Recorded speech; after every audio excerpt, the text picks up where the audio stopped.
কুন্দল রয়েছে। এই কুন্দল বাংলাদেশ আওয়ামী লীগ সরকারকে, এটা আওয়ামী লীগ সরকারের জন্য খুবই খারাপ এবং আওয়ামী লীগ সরকারের জন্য খুবই দোষ। আজকে এই মানববন্ধনের মধ্যে শুধুমাত্র আওয়ামী লীগের লোক এখানে অংশগ্রহণ করে নাই, আজকের এই মানববন্ধনে আওয়ামী লীগের লোক অংশগ্রহণ করেছে, আজকের এই মানববন্ধনে বিএনপির লোক অংশগ্রহণ করেছে। এখানে বিএনপির এই ইউনিয়নের যারা নেতৃবৃন্দ রয়েছেন, উপজেলা নেতৃবৃন্দ রয়েছেন, ওনারা উপস্থিত আছেন।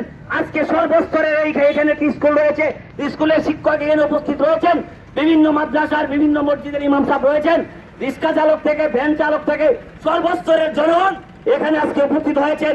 বিগত প্রতিবাদ সভায় চুনারগড়ে আপনি দেখেছেন বাংলাদেশের ভিত্তিতে যে মেজর প্রবলেম রয়েছে, হুজুরদের মধ্যে প্রবলেম, সুন্নি এবং ওয়াহাবিদের মধ্যে প্রবলেম। এই কেউ বলে নবী মাটি, কেউ বলে নবী নূর, কখনো তারা একত্র হতে পারে নাই। কিন্তু ব্যারিস্টার সাইদুল হক সুমনের এই যে গত প্রোগ্রামের মধ্যে আলিয়া মাদ্রাসার প্রিন্সিপাল এসে বক্তব্য দিয়েছেন এবং কওমি মাদ্রাসার প্রিন্সিপাল এই পর্যন্ত এই ফেতনা সৃষ্টির পর থেকে তাদেরকে একত্র করতে পারে নাই।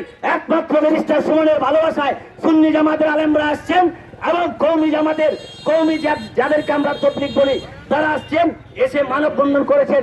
এটা একমাত্র ব্যারিস্টার সাইদুল হক সুমনের ভালোবাসায়। নিঃসন্দেহে মাননীয় প্রধানমন্ত্রী, আপনি জানতে পারতেছেন আমাদের এই পথসভা বা বিভিন্ন প্রোগ্রাম দেখে, যেটা কেউ কোনোদিন সম্ভব করতে পারে নাই, সুন্নি ওয়াহাবি এদেরকে একত্র করা। আজকে দল মত নির্বিশেষে ব্যারিস্টার সুমনের জন্য মানুষ একত্রিত হয়েছে। নিঃসন্দেহে উনি ভালো মানুষ, নিঃসন্দেহে এলাকার মানুষ, সোনারগড়ের মানুষ এবং মাধবপুরের মানুষ ভালো মানুষকে চোজ করেছে।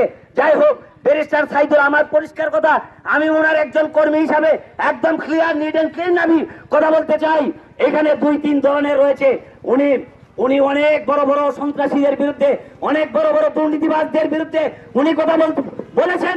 হয়তোবা ওদের পক্ষ থেকে কেউ তাকে হত্যা করতে চেয়েছিল, অথবা আওয়ামী লীগের মধ্যে যে গ্রুপিং মেরু রয়েছে, চুনারঘাটের মধ্যে মেরু রয়েছে, হবিগঞ্জ মেরু রয়েছে, প্রত্যেকটা উপজেলায় প্রত্যেকটা জেলায় দলীয় কুন্দল রয়েছে।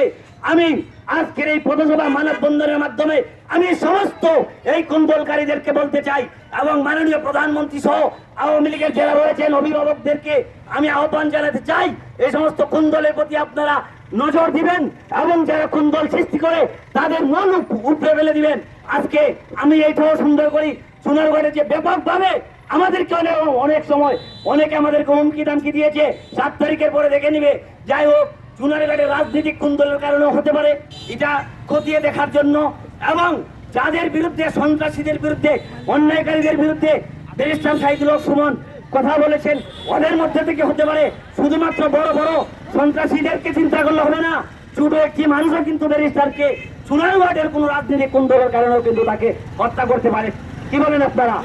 আজকের এই প্রতিবাদ সভার মাধ্যমে, আজকের এই মানববন্ধনের মাধ্যমে আমি পরিষ্কার মেসেজ দিতে চাই, যারাই এটার মধ্যে জড়িত আছে তাদেরকে আইনের আওতায় এনে যথাযথ শাস্তির দাবি জানিয়ে আমার বক্তব্য শেষ করছি। আসসালামু আলাইকুম ওয়া রাহমাতুল্লাহি ওয়া বারাকাতুহু।